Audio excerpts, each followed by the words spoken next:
Boa noite a todos, sejam bem-vindos ao estudo do Projeto Vida Consciente. Vamos retomar ou recomeçar ou reapresentar o estudo da trilogia Evolução do Júlio Goelzer. Júlio Goelzer é um médico e também médium e trabalha em Florianópolis. Não sei se trabalha lá ainda, mas quando produziu essa trilogia, trabalhava lá e morava lá.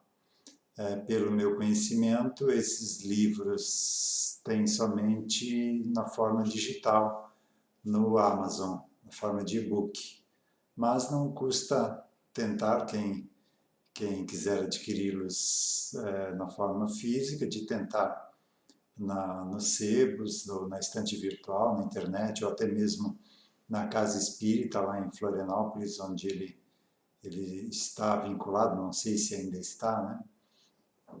Mas essa trilogia, ela tem um excelente material que bate com o que a gente estuda e traz de informações aqui para vocês. Então vamos iniciar rogando amparo da espiritualidade maior, que sempre nos ampara, nos auxilia, que possamos ter uma noite produtiva de estudos, que pelo menos algo do que a gente abordar aqui sirva para nos tocar lá no íntimo e que a gente comece a envidar esforços para alguma mudança que possa nos ser benéfica na nossa caminhada evolutiva.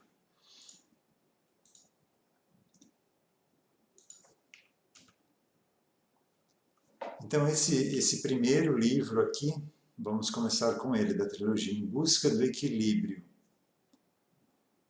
Depois, em seguida, temos a Era do Espírito, que aborda um outro aspecto da evolução. E, por último, Universos Paralelos. E Universos Paralelos termina com uma sequência de perguntas e respostas também que a gente vai trazer aqui.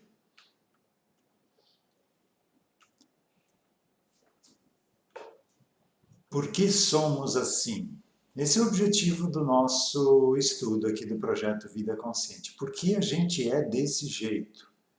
Então a gente precisa entender o que é, entender como a gente funciona, entender como funcionam as regras no meio onde a gente está inserido e vivendo, para que a gente tire o maior proveito dessa experiência aqui na Terra. Então o instinto acompanha o corpo físico humano que tem origem animal, assim como o corpo de qualquer outro ser encarnado. Então, nós temos um instinto ainda nos acompanhando, porque temos um corpo físico de origem animal, que tem na sua formação algo básico que é um instinto necessário, né? O instinto corresponde aos mecanismos impressos em cada célula com o objetivo de fazer de tudo para preservar a espécie. Então, o instinto foi muito útil para a gente até agora, antes da gente entrar no reino nominal. E até mesmo no início ali, quando a gente estava ainda nos primeiros passos dessa nova etapa evolutiva, iniciando aí a nossa caminhada na humanidade. Então foi realmente muito importante.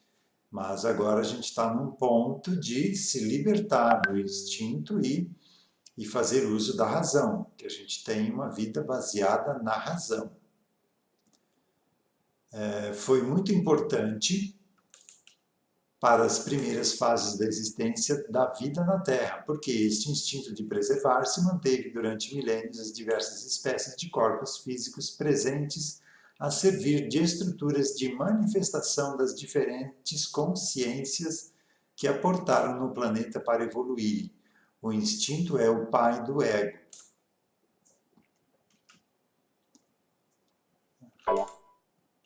Então, retornando aqui à questão do instinto, né? A gente está num ponto em que o instinto, como ele falou aqui, que é o pai do ego, muitas filosofias tratam o ego como algo ruim, algo que deve ser extirpado, né? Que a gente deve matar o ego. Na realidade, o ego é uma instância psíquica. A gente necessita dele para organizar o que passa do inconsciente para o consciente, o que a gente vai experienciar aqui, né? Então, o ego tem uma função primordial na nossa experiência. O problema é quando esse ego está inflamado, né? Está com a egotite. A gente poderia comparar esse ego inflamado com um porteiro de um prédio. O porteiro tem a sua função ali de controlar quem entra, quem sai, né? Quem pode ter acesso ou não, né? O problema é quando esse porteiro acha que ele é o dono do prédio. É isso que a gente chama de egoísmo, né? Aí as coisas começam a não funcionar conforme deveriam. Então o ego, com a sua proposta de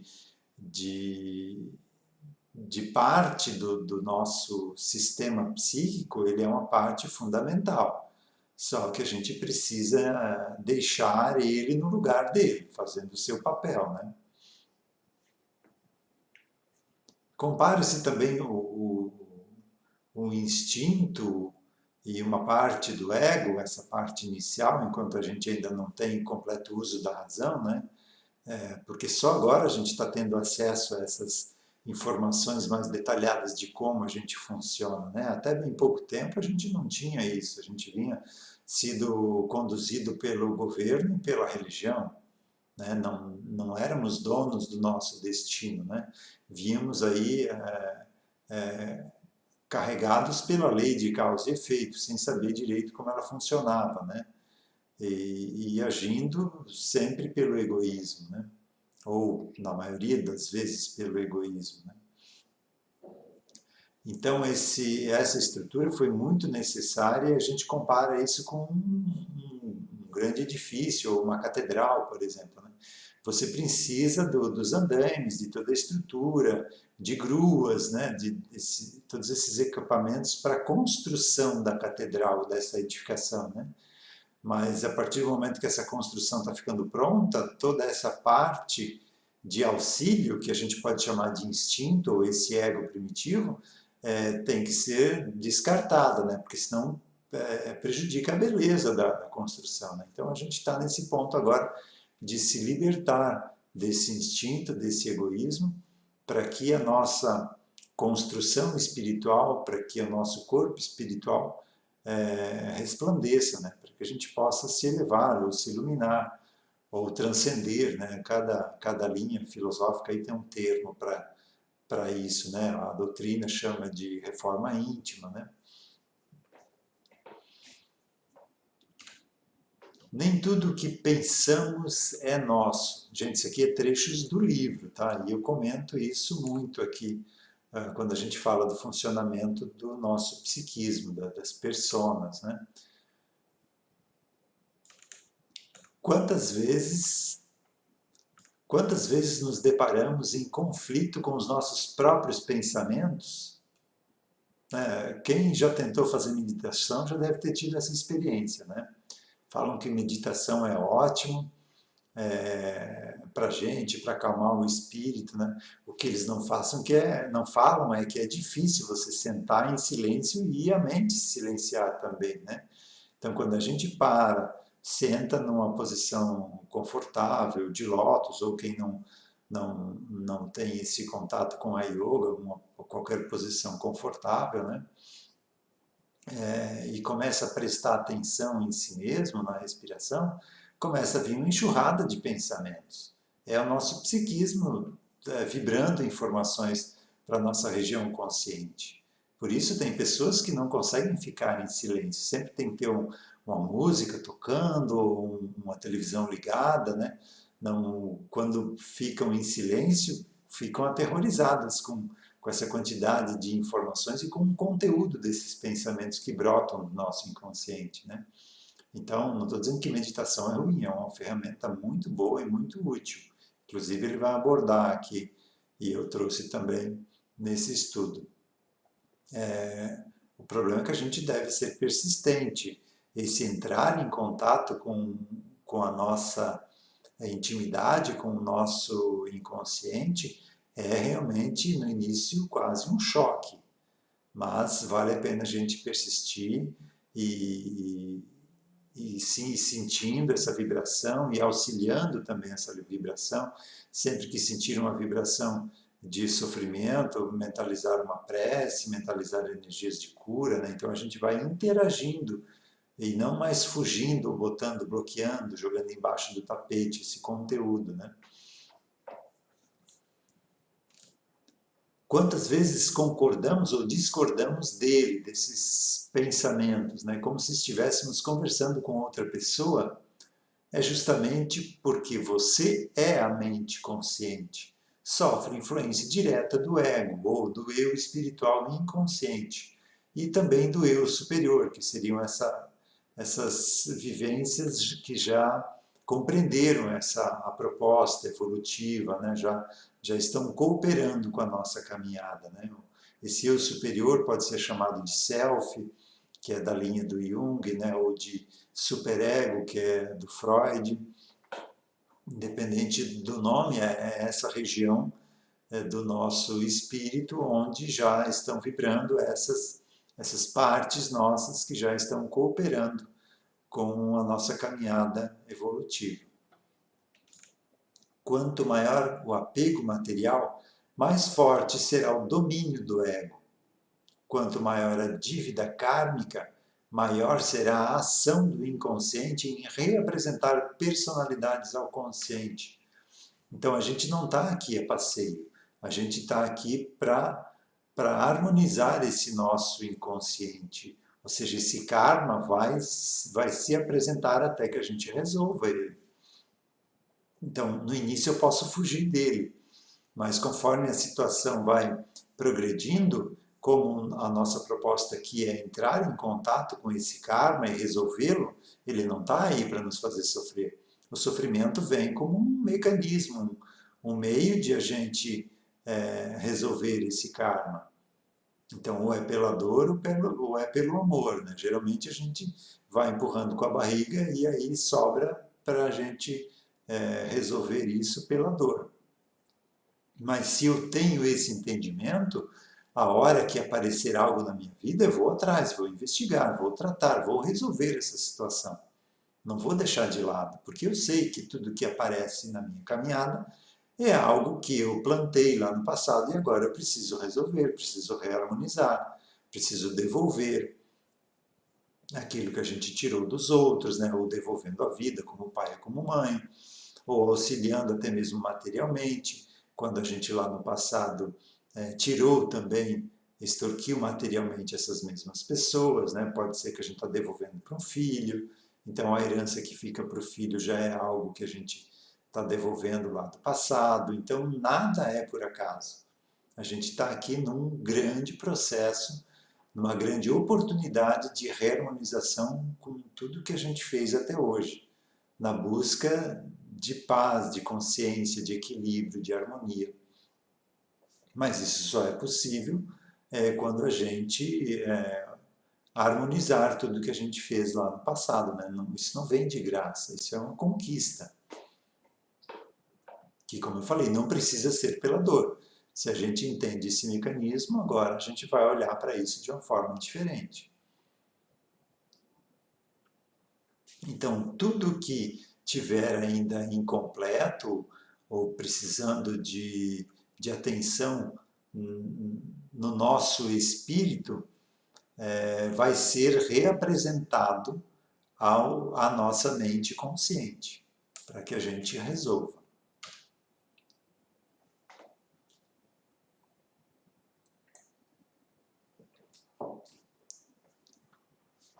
Somos a somatória do que fomos até hoje. Quem quiser saber o que foi no passado não precisa fazer uma TVP ou um atendimento de captação, uma constelação. Ele pode simplesmente olhar para si mesmo. Como está sendo a minha vida? Quais são os pontos que eu tenho dificuldade? Quais são os pontos que eu tenho facilidade? Nós somos a resultante do que a gente foi até hoje. Então, tudo que a gente traz de dificuldade é porque tem algo ali precisando de uma ressignificação.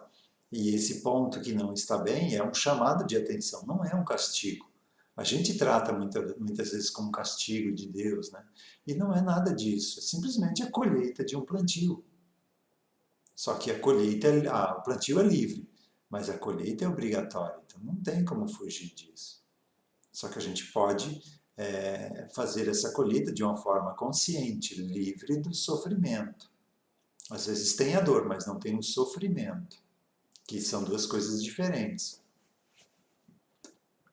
Por exemplo, no desencarne de um ser querido, se você compreende que tem a continuidade da vida, que essa pessoa está se libertando, é como se ela estivesse saindo de um presídio, mas o meu egoísmo quer que ela fique no presídio comigo, sofrendo aqui, então há a dor, há sofrimento pela separação. Esse sofrimento é querer não aceitar que a pessoa saiu da nossa presença, né? Mas se você compreende como isso funciona, você tem apenas a dor da separação, como a gente tem quando um filho vai viajar para um outro continente, vai ficar muito tempo sem a gente poder estar perto, né? Mas tem a dor da separação, isso é normal. Agora, o sofrimento, ele é opcional, depende da gente. Como trazemos no nosso inconsciente as várias vidas que vivemos como personalidades diferentes, cada uma delas traz consigo as situações que vivenciaram no meu inconsciente. E isso tudo está lá vibrando intensamente. O que fizeram também de certo, de errado, assim como a sua expressão emocional, se é agressivo, amoroso, compreensivo, orgulhoso, pervertido, enfim, traz no seu inconsciente o que realmente foi. Nossas vidas passadas estão todas guardadas em nosso inconsciente espiritual. É como se dentro desse compartimento vivessem ainda, como se estivessem lá vivendo todas aquelas pessoas que a gente foi. E cada uma delas trazendo ainda suas experiências, suas emoções e sentimentos para serem tratados na hora certa. Ou seja, elas ainda não perceberam que o corpo morreu. Elas ainda estão mentalmente revivendo a história que viveram. Então, todas elas, um grupo enorme de pessoas vivendo no nosso inconsciente. Então, nós somos algo muito mais complexo do que a gente achava. Tem um colega meu que costuma dizer, comparar simplicidade com um painel de Jeep, né, que só tinha lá um mostrador e um botão da luz e outro para ligar e desligar o carro, né? Então ele diz que é mais simples que painel de Jeep. Então nós achávamos que éramos assim simples, né? Ah, eu tenho um espírito e eu sou o dono desse espírito e eu vou continuar reencarnando eu mesmo. Não, é muito mais complexo que isso. Está mais para um painel de um Boeing moderno, né? Com milhares de instrumentos ali, de comandos. E a gente está agora começando a entender melhor o que a gente é, para depois a gente tirar benefício disso, né? Entendendo o que a gente é, entendendo as regras do meio onde a gente está inserido, fica mais fácil a gente ter uma vida mais tranquila. Não de braços cruzados, mas tudo que a vida nos apresentar a gente vai resolver com mais tranquilidade, sem se desesperar, sem aquele sentimento de inconformação ou de injustiça. As personalidades pregressas possuem as suas deficiências, as suas mazelas, e também serão tratadas mediante a conscientização da personalidade atual encarnada. O que ele está dizendo aqui? Que essas personalidades do nosso inconsciente vão aprendendo, vão se conscientizando com as minhas atitudes na vida de hoje. Então, se essa nessa vida passada lá eu fui egoísta e dediquei comida para os meus companheiros, ou para os meus vizinhos, ou para quem estava ali sofrendo comigo. E eu, na vida de hoje, já entendi que não devo mais ser assim, e me esforço para dividir, para cooperar. Aquela vida passada vai aprendendo com a minha atitude de hoje. Só que esse é um aprendizado mais lento.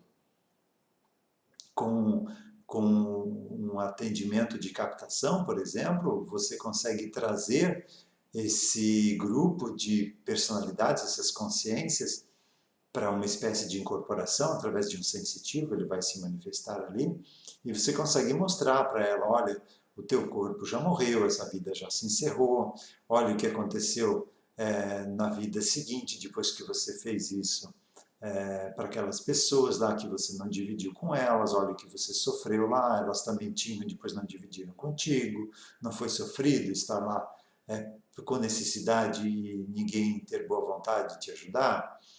Consegue ver numa vida anterior também porque tinha esse egoísmo também, já sofreu dificuldade e agora quando quer guardar para si, para evitar sofrimentos no momento de penúria, né, no momento que faltar. Então ele consegue entender o meio onde está inserido, essa caminhada evolutiva, e consegue sair daquela vibração e, digamos, ser uma consciência que agora vai auxiliar a gente a cooperar, a dividir, a ser mais fraterno. Então, no atendimento de captação, essa conscientização se dá de uma forma muito mais rápida. Mas não que ela não exista sem a captação.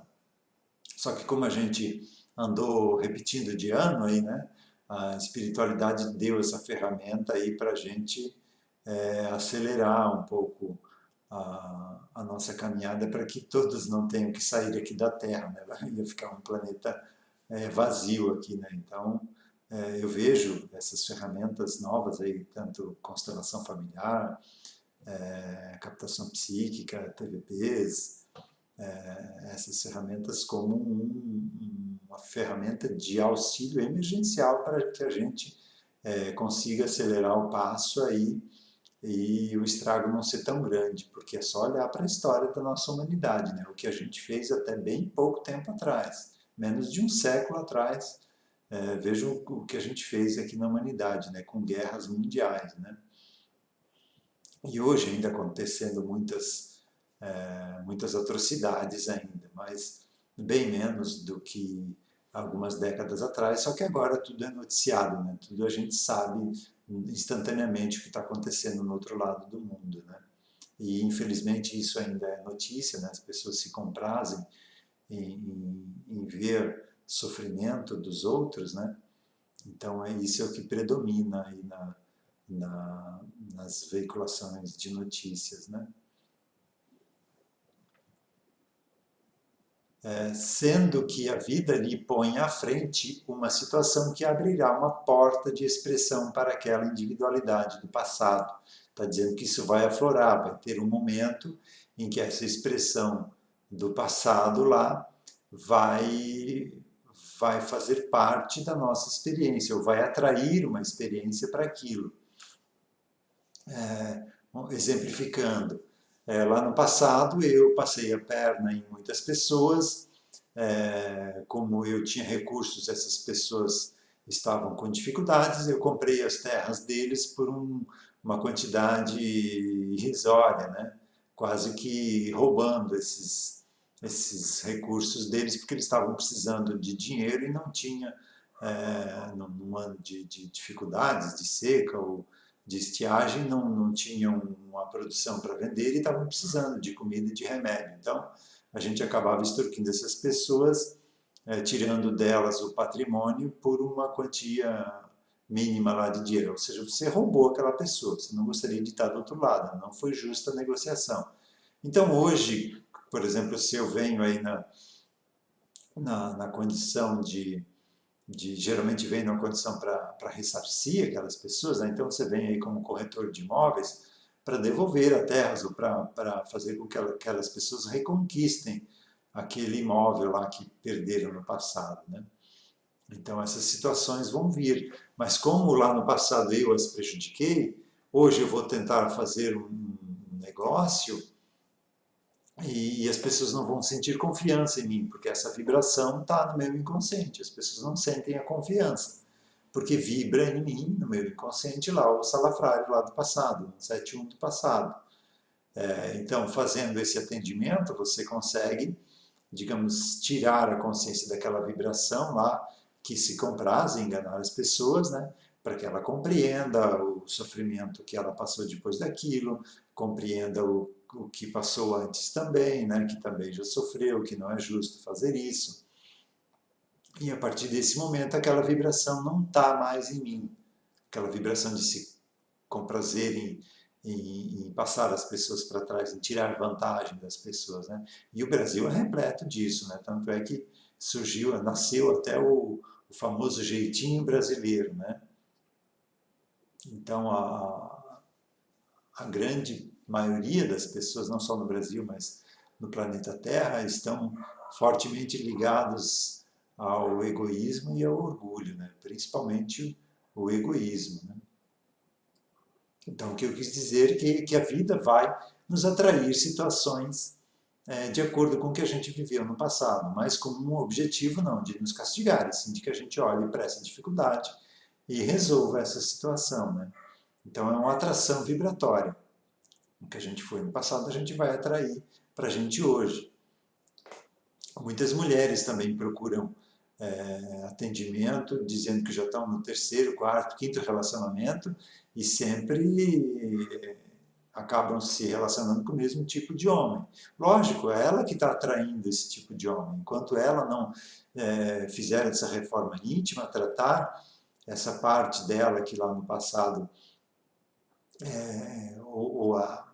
digamos, foi desse jeito, ou incentivou esses homens a serem desse jeito, né, como mães ou como prostitutas, né, que acabavam incentivando esses homens a pensarem que a mulher é um objeto de uso apenas, né, de prazer apenas, e não um ser humano que merece o respeito, merece ter uma vida digna, né? Então, enquanto não resolver isso no inconsciente dela, ela vai continuar atraindo o mesmo tipo de homem. Eu lembro de um caso, de uma vez que eu atendi um homem, ele já estava na terceira esposa, e veio fazer um atendimento porque todas elas eram iguais. Eu falei, olha, se continuar casando sem você mudar, vai atrair o mesmo tipo de mulher, não adianta ficar procurando outra, né? Então, a gente tem que mudar a nossa vibração para atrairmos pessoas diferentes, né? Para atrairmos um trabalho, um emprego diferente, uma vida profissional diferente, uma estabilidade emocional também diferente. Somos nós que atraímos tudo que está ao nosso redor. O céu e o inferno não são lugares geográficos, não, é estado de espírito. Duas pessoas morando numa casa idêntica, uma ao lado da outra, no mesmo bairro, no mesmo país, no mesmo emprego, podem uma estar vivendo no céu e a outra no inferno. Tá? Isso depende da vibração de cada um, como cada um está vendo e vivendo a vida, né? Interagindo com a vida. Esse é o grande objetivo desse nosso estudo aqui do Vida Consciente.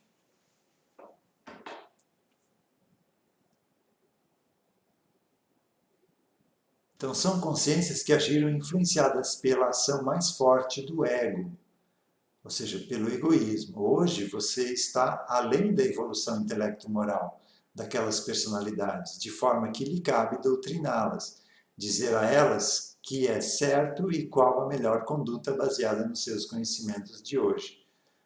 Ou seja, que a gente seja um exemplo não só para os outros, mas principalmente para essa nossa parte inconsciente.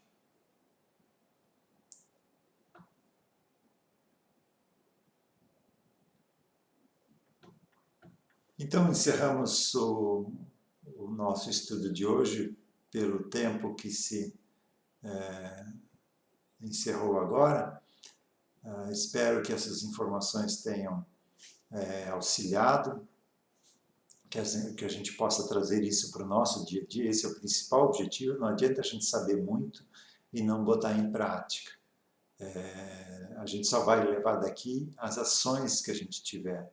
O conhecimento intelectual não vai mudar um pingo na situação que a gente vai estar após desencarnar.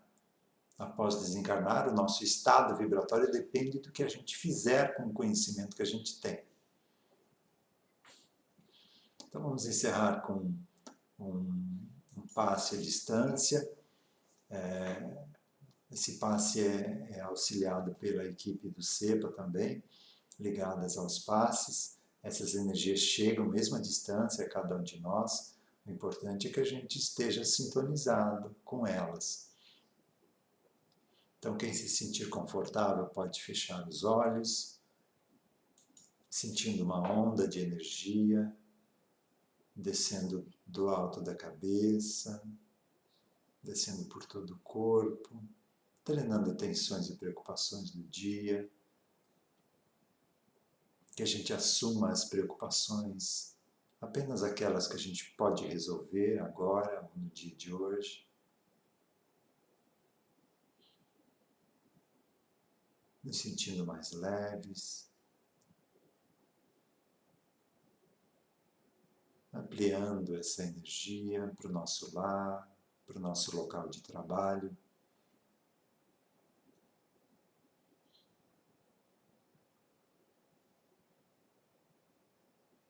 Para todas as pessoas que convivem conosco, nos preparando para mais uma semana de caminhada, compreendendo e tolerando mais. É o que o mundo mais precisa nesse momento. Compreensão de que somos diferentes, de que ser diferente não é errado, e tolerância para com essas diferenças. Que tenhamos todos uma semana abençoada. Uma boa noite a todos, que assim seja.